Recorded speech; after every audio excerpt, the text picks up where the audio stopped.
In the quietude of a sleepy suburban evening, my dear friend Lucy confided in me a tale of such petrifying reality that my blood ran cold.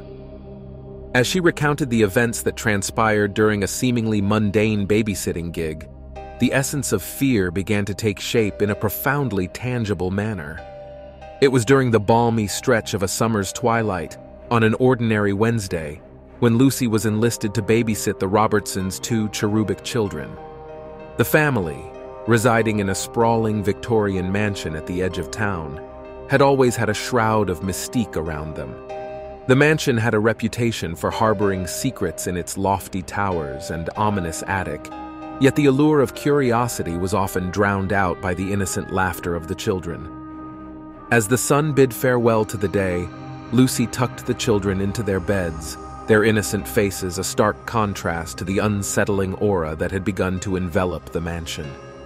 Ensuring their slumber, she then descended the winding staircase to the cavernous living room, its grandeur fading into shadowy silhouettes. The hours slipped by quietly as Lucy found herself engrossed in a novel, the soft hum of the house providing an oddly comforting background score.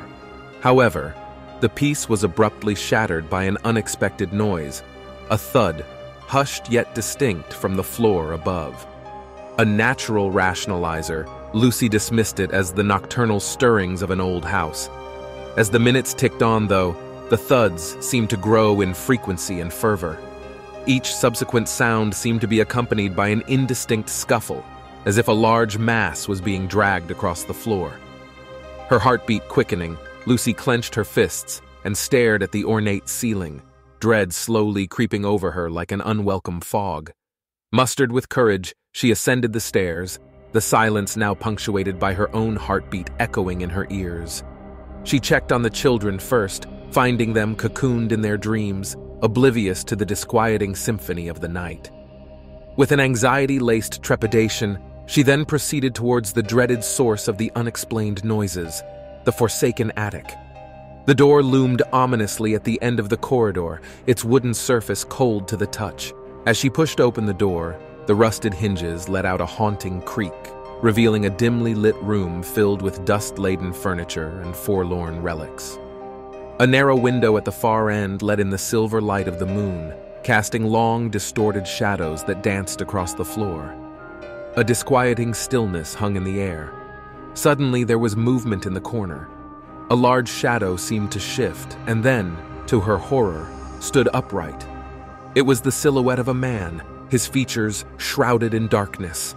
As her terrified scream ripped through the silence of the house, the shadow vanished, dissipating like a haunting specter. Lucy raced down the staircase, the chilling encounter etching an unforgettable terror into her mind. The authorities were promptly summoned. They investigated the grand Victorian mansion, but found no trace of an intruder. However, their theories were just as chilling as the event itself. Some speculated that a transient might have taken refuge in the attic, exploiting the house's labyrinthine layout to avoid detection. Another theory pondered if it might be a stealthy burglar, casing the house under the veil of darkness, learning the patterns and routines of its inhabitants for a future break-in. An even more unsettling theory proposed that a former resident, supposedly deceased, might have been secretly living in the mansion, his presence concealed by its many hidden passages. These theories, each more unnerving than the last, only deepened the mystery of the man upstairs, leaving Lucy and all involved with a haunting sense of unease. The impact of this event was profound, and it left an indelible mark on Lucy's psyche.